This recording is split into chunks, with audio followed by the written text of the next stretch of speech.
je voulais vous parler de la perception que peut avoir un Algérien du Front National. Alors, bon, moi je suis algérien, je n'habite pas en France, donc je n'ai pas de position politique à avoir. Par contre, je peux vous dire un petit peu comment je perçois et comment perçoivent aussi beaucoup d'Algériens le Front National. Alors, une fois j'étais, il y a très longtemps de cela, dans les années 90, je ne connaissais pas encore très bien la France à cette époque-là, et puis j'avais été chez des amis, c'était une famille de gauche, hein, ils étaient communistes, ils allaient au fait de l'humanité, etc. Donc,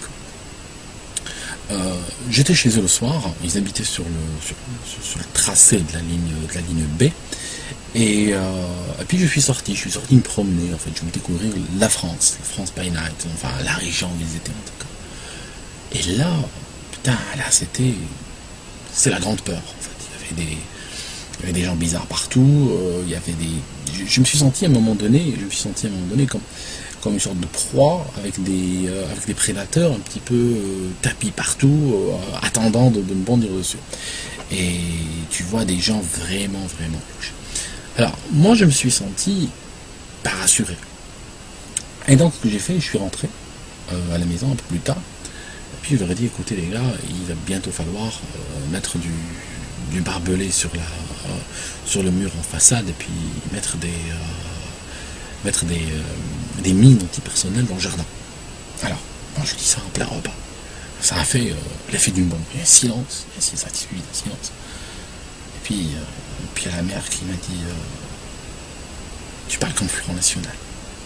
Et là je me suis dit, mais quel bon sens ce Front National. Et en fait, il faut aussi remettre la chose dans son contexte, c'est que dans les années 90 en Algérie, c'était pratiquement la guerre civile, on tuait pour un oui, pour un non, des trucs comme ça. Donc c'est vrai que venant d'un contexte pareil, j'avais en général tendance à répondre, on va dire, à la violence par la violence, enfin, mais tout en étant dans la défensive. Il n'a jamais agressé qui que ce soit. Mais chaque violence potentielle, je devais lui donner une réponse en tout cas. Et donc, quelques jours plus tard, j'étais dans Paris, mais j'ai vu une permanence du Front National. Donc je suis tout simplement rentré et puis j'ai dit bonjour, qui êtes-vous quoi. Et là, j'ai expliqué que j'étais étranger, que j'étais de passage, et puis que j'ai entendu un certain nombre de curiosités sur le Front National et que je voulais en avoir le cœur net. Et voilà, donc j'ai été reçu très correctement. Il y avait un gars qui était là, il m'a fait entrer dans son bureau, puis on a discuté, on a passé 1 heure à discuter, c'était très sympa, et puis j'ai compris un petit peu de quoi il s'agissait. Alors, maintenant, je vais vous dire quelque chose d'autre. Quand vous allez en Algérie, ou bien en Tunisie, ou bien au Maroc, enfin dans le Maghreb en général, ou dans les pays arabes en général, vous allez trouver que le paysage politique est composé d'un certain nombre de partis. Avec divers noms, que vous pouvez qualifier certains de gauche, d'autres de droite, enfin les divisions artificielles un peu d'habitude. Et puis, ce qui se passe, c'est que si vous regardez leurs programmes, ils sont tous, qu'ils soient de gauche ou de droite, extrêmement nationalistes. Je veux dire, bien plus nationalistes que le Front National. Le dernier des partis algériens est 100 fois plus nationaliste que le Front National. Donc, on peut approuver ces partis comme on peut les désapprouver, mais la majorité des gens les approuvent. Alors, comment quelqu'un qui est par exemple dans le Maghreb, qui, quand il est dans le Maghreb, approuve un parti ou un autre local, qu'une fois qu'il fait 2 heures de vol et qu'il débarque en France, tu lui poses une question sur le Front National, il va te sortir un certain nombre de choses, j'allais dire d'horreur, mais moi je préfère rester neutre, il va te sortir un certain nombre de choses. Et des mots souvent entendus qui te donnent l'impression que tu es en train d'écouter France 2.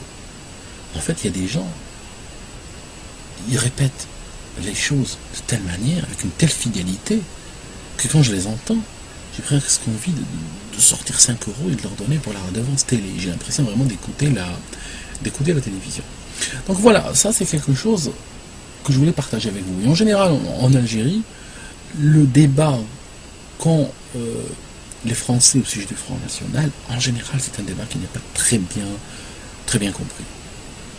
Les gens ne voient pas pourquoi vous diabolisez le Front National. Parce que chez nous, le principe du Front National, c'est du j'allais dire du pipi de chat, quoi. Je veux dire, ça fait partie de la vie de tous les jours. Voilà, le respect de notre pays, de notre drapeau, de nos frontières, de la préférence aux Algériens, de la grandeur du pays, de son histoire, de sa révolution, de tout ça. Mais je veux dire, c'est des trucs qu'on enseigne aux gamins dans les écoles. Hein. C'est pas... Voilà, à moins que la France ne soit pas vraiment un pays, à moins que ce soit juste un club de tennis, et à ce moment-là, c'est vrai que dans un club de tennis, faire du nationalisme, c'est un petit peu déplacé. Mais jusqu'à preuve du contraire, pour moi, la France est un pays que donc une quantité, on va dire, normale de nationalisme paraît tout indiqué. Donc, par contre, je voulais dire quand même autre chose. J'aimerais quand même dire autre chose. Je vois que ces derniers temps que le Front National a bonne presse, que finalement on dirait que la presse a fait la paix avec le Front National. Et puis je remarque que ceci est contemporain avec l'extension de plus en plus rapide des pouvoirs et des prérogatives de l'Union européenne. Alors laissez-moi vous dire quelque chose. Je vais paraphraser un juge américain qui, dans un procès très célèbre il y a un certain nombre d'années, il s'agissait de pornographie, en fait, à l'époque, c'est dans les années, je crois, 60-70. Et en fait, c'est une histoire très célèbre où il s'agissait de déterminer si une publication, si un contenu était de la pornographie, ou bien si c'était de l'art, ou si c'était une forme d'expression défendue par la Constitution américaine.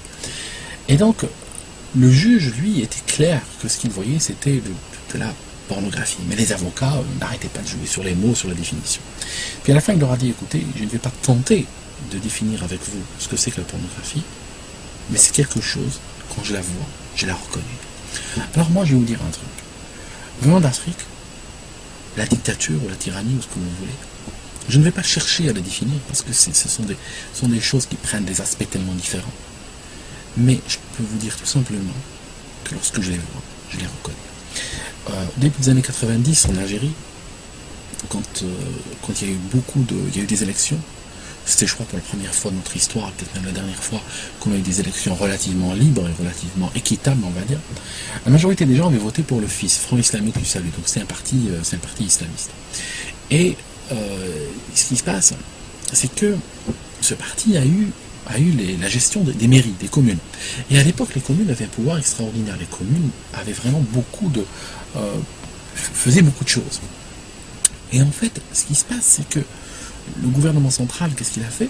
Il a commencé à retirer des prérogatives aux communes et les transférer vers d'autres niveaux d'administration. Donc les gens qui étaient élus avaient de moins en moins de prérogatives et ceux qui ne l'étaient pas avaient de plus en plus de pouvoir. Et en fait, ce qui s'est passé, c'est qu'on a tout simplement déplacé le pouvoir de gens élus vers des gens qui ne le sont pas.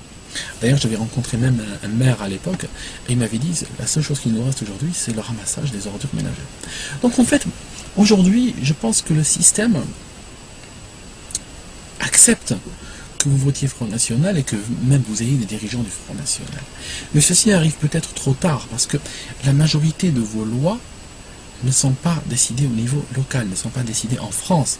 Même votre constitution n'est pas, comme la majorité des pays du monde, n'est pas le texte constitutif, hein, comme son nom l'indique, n'est pas le texte supérieur de la nation, mais en fait, il y a au-dessus. Il y a au-dessus des directives européennes qui, elles, ne sont pas du tout discutables en France, parce qu'elles ne sont pas votées, et puis elles sont décidées, c'est des directives, c'est des lois qui sont décidées par des gens pour lesquels vous ne votez pas et vous ne pouvez pas voter. C'est des fonctionnaires, tout simplement.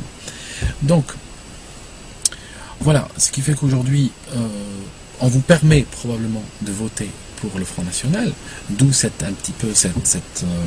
on voit que la presse aujourd'hui est très ouverte à une telle éventualité, mais en fait, même si cette éventualité venait à se réaliser, je ne crois pas que ça changerait grand-chose pour vous. Donc voilà, je suis désolé d'être pessimiste aujourd'hui, et puis j'essaierai d'être un petit peu plus positif dans une prochaine vidéo. Merci beaucoup, et puis à bientôt.